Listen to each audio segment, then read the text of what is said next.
Good morning, going to do a pack review today. For today's pack review, I have the Hyperlite Mountain Gear Dyneema 2400 Ice Pack. A little bit of background on this pack. There's two different versions of this. There's one is the normal DCF composite, and then there's the Dyneema, the woven Dyneema. This is which is a super durable, very space-aged fabric. The outside is the woven Dyneema, and the inside is the regular DCF, so it's seam sealed. It's very, very highly water resistant, bordering on waterproof, and it's extremely durable. As with any pack review I do, I always feel that it's important to have the pack for at least a year before I review it, and I've actually had this one for about 2 or 3 years. I bought it at the end of 2017, early 2018. I was kind of getting into mountaineering and thought that was going to be something I'd want to do a lot of, which I did some of and then got distracted doing other hobbies. So anyways, I did use this quite a bit for a couple of trips. I took this to Mount Shasta twice, one on a failed summit attempt where I got really close and then it was too late in the season. We ran out of snow and it was too hard to climb. So I used it once then, and then I used it also on a glacier rescue course. So it's been on Shasta twice, and then I took it to climb a number of peaks and do some day hikes and stuff around the Tahoe area and that general vicinity, and used it there. Probably my favorite climb with it was doing the Cross Couloir, which was a pretty cool climb. That was like an awesome, like 7-8 hour all day kind of summit of the Tahoe region. So quick overview of the pack. It is a climbing specific pack. There's no water bottle pockets. It's pretty stripped down, relatively minimal, and I would consider it more of a day pack, a large day pack size than anything overnight. Because it's for climbing, it's got attachments for your crampons and your ice axes on the outside.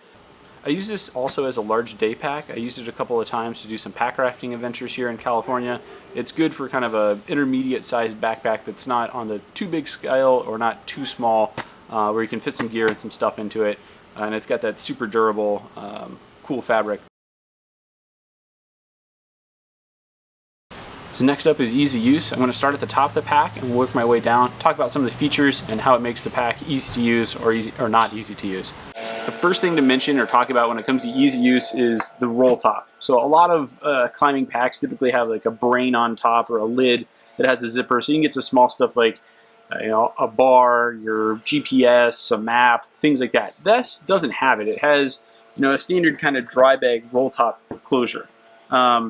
One thing that I've found a titch annoying about this is if you have a whole bunch of gear strapped right here, like let's say you got a picket or you got like extra rope or something like that, it can be challenging to get to these buckles because these side buckles are going to be under here. You could go like this and click it at the top versus belting it down the side. So that is an option if you've got too much stuff on the side.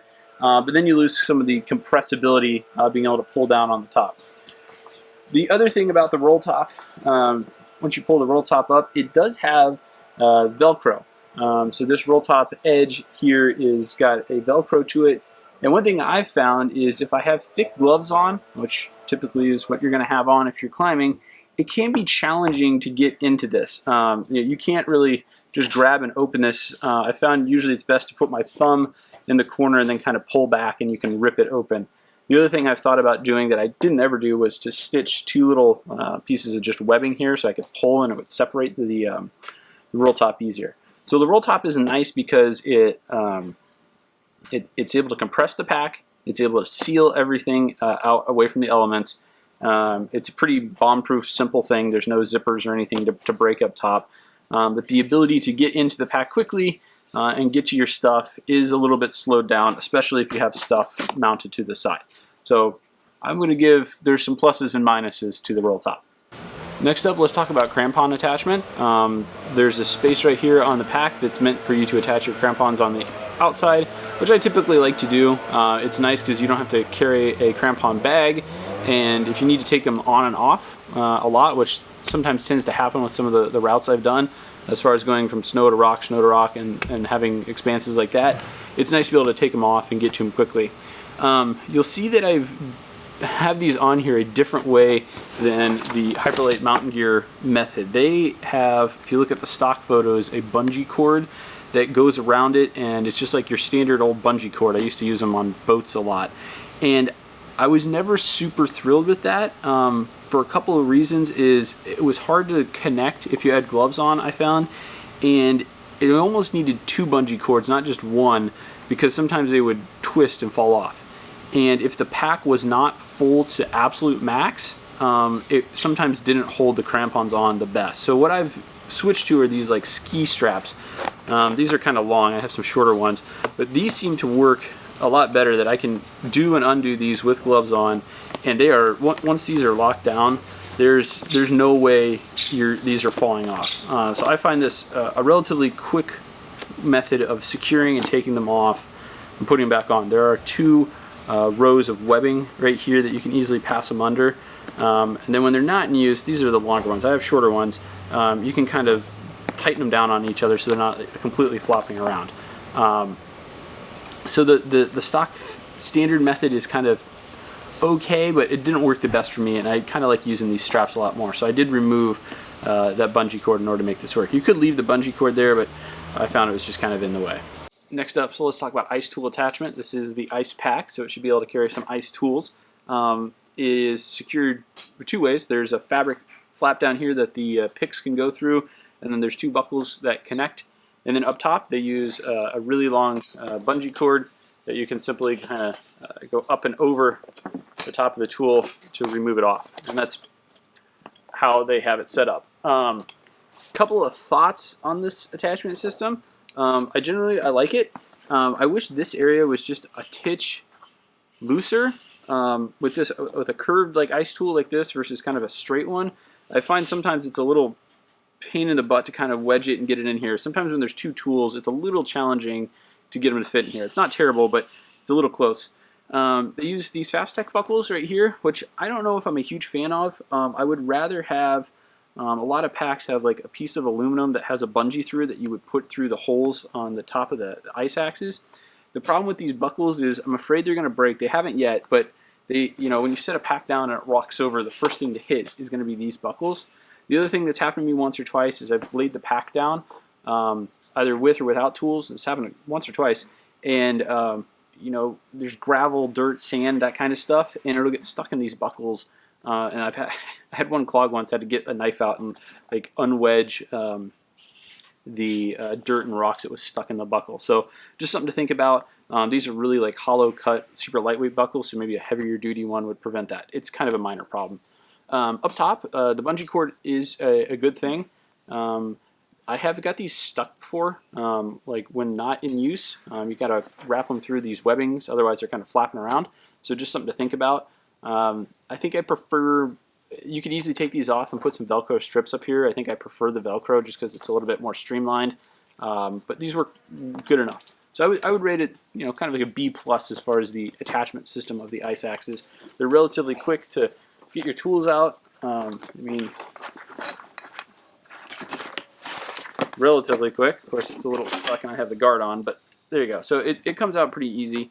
Yeah, overall I like the system. Next up in easy use, let's talk about hip belts and hip belt pockets. The pockets are really small. Now this is an older version. This is a 2017. And I know Hyperlite Mountain Gear made some revisions to their pockets on their normal through hiking backpacks. So I'm assuming they changed it on these too, but these are really small. Like I can't get my iPhone 10 in here without like a lot of wedging and some cursing, and then it finally gets in here. But for like a Cliff Bar, some sunscreen, and chapstick, it'll fit in here. For climbing, these are pretty low profile. I never found it like annoying when I had stuff on a harness that these would get in the way. It would be nice. The thing I think I tried to replace the lack of a brain by having them put pockets on it, because it's nice to just get to small stuff. It's always nice to have small stuff area. And so anyways, if I was going to redo this again, I would prefer having a pack with a brain, which they do have a new one called the Prism that has a brain on it. And I would probably just go with a low profile hip belt. I also personally, this is just a personal preference, this is like a front buckle. I prefer the front pull where there's 2 buckles on the side and it pulls. I just always find that it's easier and just always seems to fit better. I can fine tune a little bit more.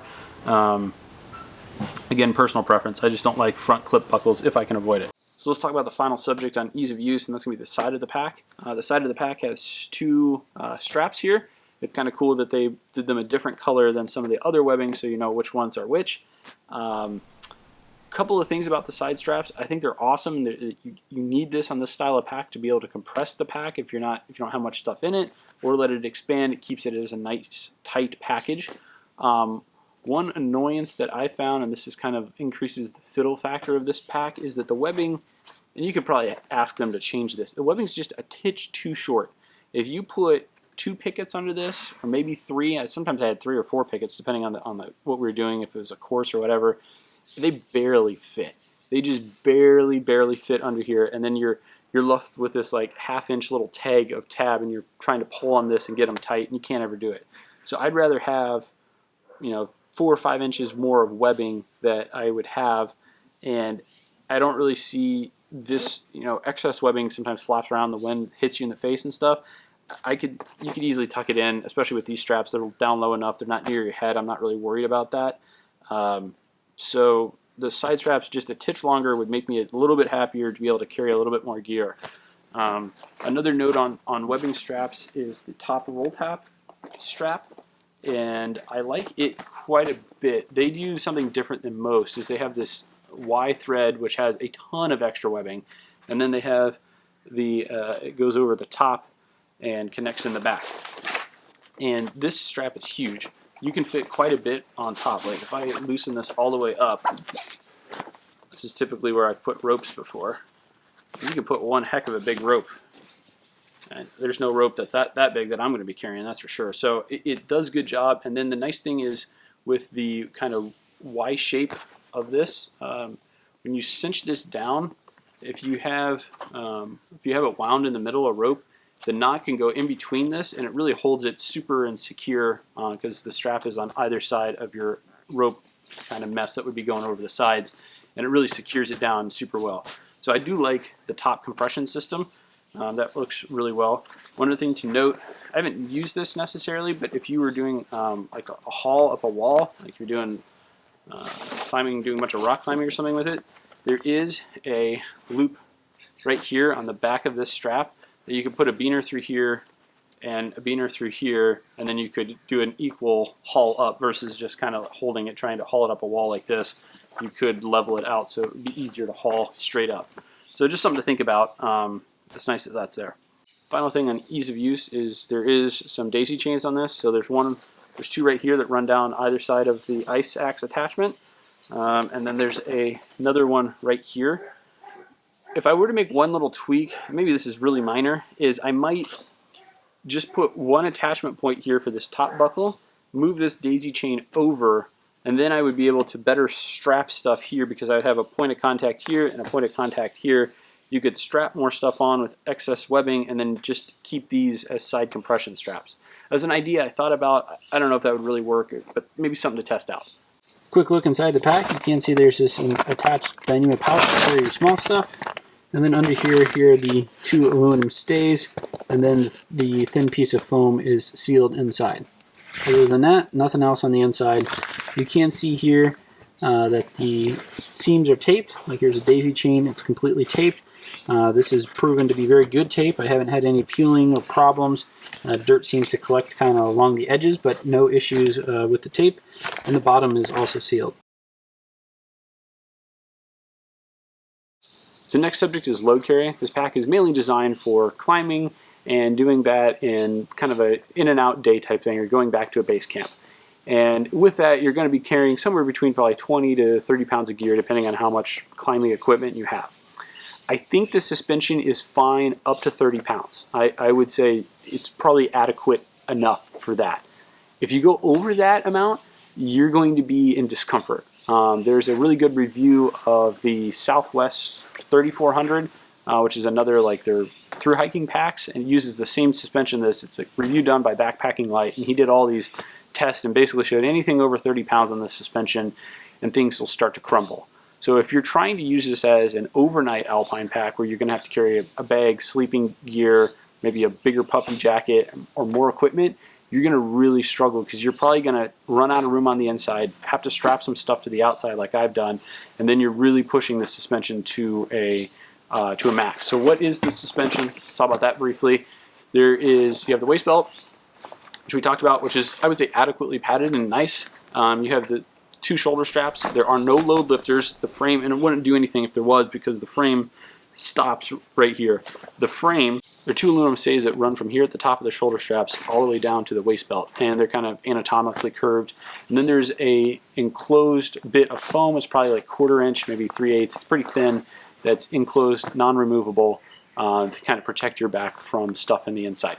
So let's go over a story. I did use this pack on a class in Shasta where I had to carry my stuff and a whole bunch of glacier gear, and it was probably 40-45 pounds of the rope and everything, and it was like the most strapped out pack ever. I had so much stuff on it, and I was in a lot of discomfort. I couldn't ever get the pack up high enough. It kept just slouching down. The belt would not support it, and I could tell the frame was just like bending back.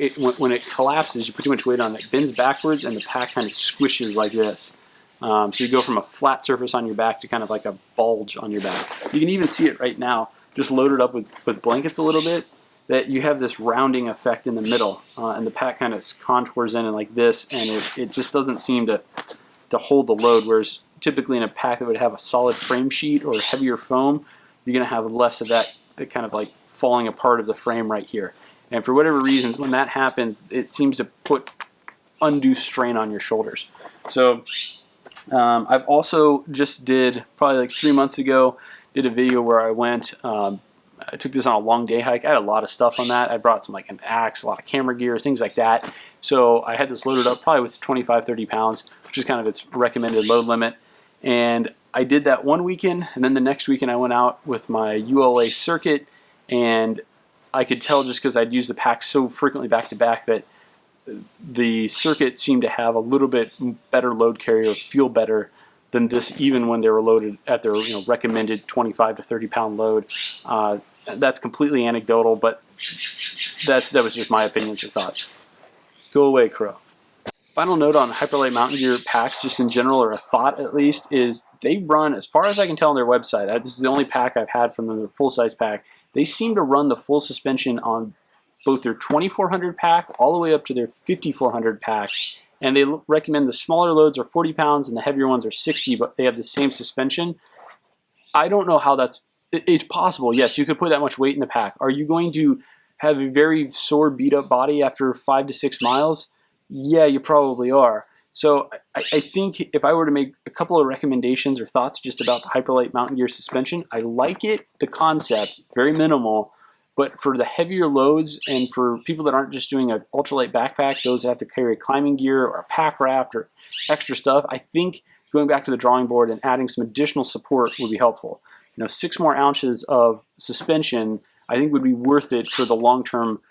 Another thought is Hyperlite Mountain Gear is all about the best and the greatest fabrics and things like that, but you're using aluminum stays that have been used since, I don't know, probably the 70s or before. I could think that a plate of carbon fiber or some type of internal carbon fiber frame that might be just a little bit heavier should be able to support and prevent the collapse, this kind of bulging and rounding of the back panel. I just think that the suspension for the heavier bags, especially the climbing ones and the bigger porter packs that are meant for pack rafting, this suspension is just not adequate in my opinion for the bigger, heavier loads, and they should take a look into some more advanced techniques and things like that. Just a thought. I'm not an expert on this, but that's just based on my observations of this pack and thinking about some of their bigger ones. I wouldn't personally buy a 5500 for a pack rafting adventure because I would know that suspension just isn't able to handle a heavier 7-day long load with a pack raft. It's just I can't imagine doing that with this current suspension. Subject number 3 is durability, and this is where the pack really I think shines in general. The fabric is pretty freaking bomb-proof. I was even a little extra rough with this one just because I wanted to see, does it really hold up that well? It's very durable. I mean, I've dropped it on rocks. It's been heavily loaded with 40 pounds of gear and rolled down the hill, and it's seen its share of sharp pointy granite all over the Sierras and on Shasta, frozen ice. I went down into a crevasse with it, which was pretty cool. I did that in Mount Shasta. I went down into a crevasse and it got scraped against some walls and stuff like that. So it's pretty good. A couple of notes about the fabric is It does get stained. If you take a look at it up close, it's it's got some stainage to it, which I think actually looks kind of cool. So it's not going to stay snow white all the time. It's going to start turning brown. The only two durability things I could think of are an issue is one, the buckles. The buckles they use are like a skeletonized buckle. So they're super lightweight. I didn't have any of them break, but I could see that as an issue versus using a little bit thicker buckles. So that's one thing to think about.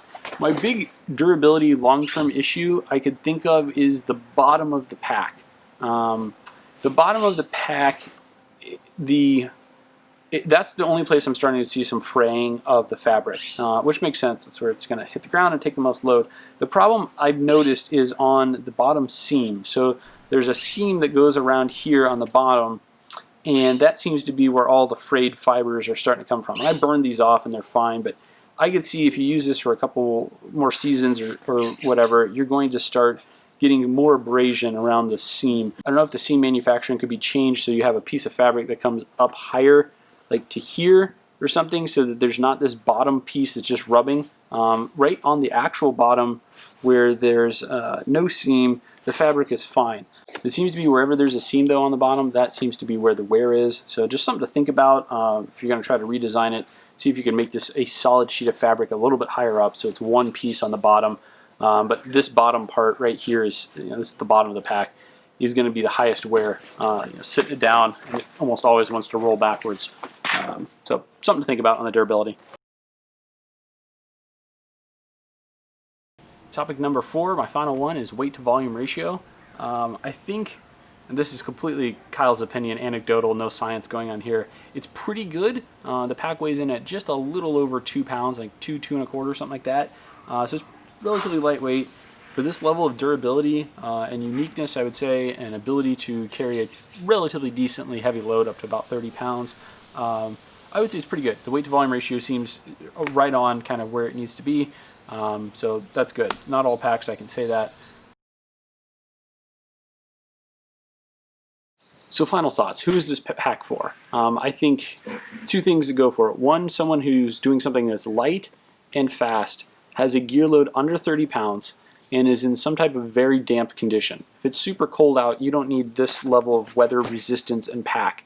If it's kind of in a mixed range of, almost freezing, almost not, you're getting some rain, things like that, this could really shine just due to its weatherproofness, its rugged durability. If you're taking this up some like really skinny canyons or some type of couloir that's very tight, I can see the fabric being awesome and very durable for that. And if you're using this as only a 1-day pack, and multi-day out of this is just too small of a pack for that. So it has its place. I don't think it's probably the best all-around general kind of mountaineering backpack due to its lack of a brain. It's difficult to get into, and its relatively small size, that running a multi-day, 2-3 day long trip out of this is probably going to be very challenging, because you're going to have to strap stuff onto the outside, or you're using some gear load that's very, very minimal in order to fit it all into this. So it has its pluses and minuses like any backpack. If you have any questions, comments, concerns, want me to go over anything else, just let me know in the comments. Thanks for watching.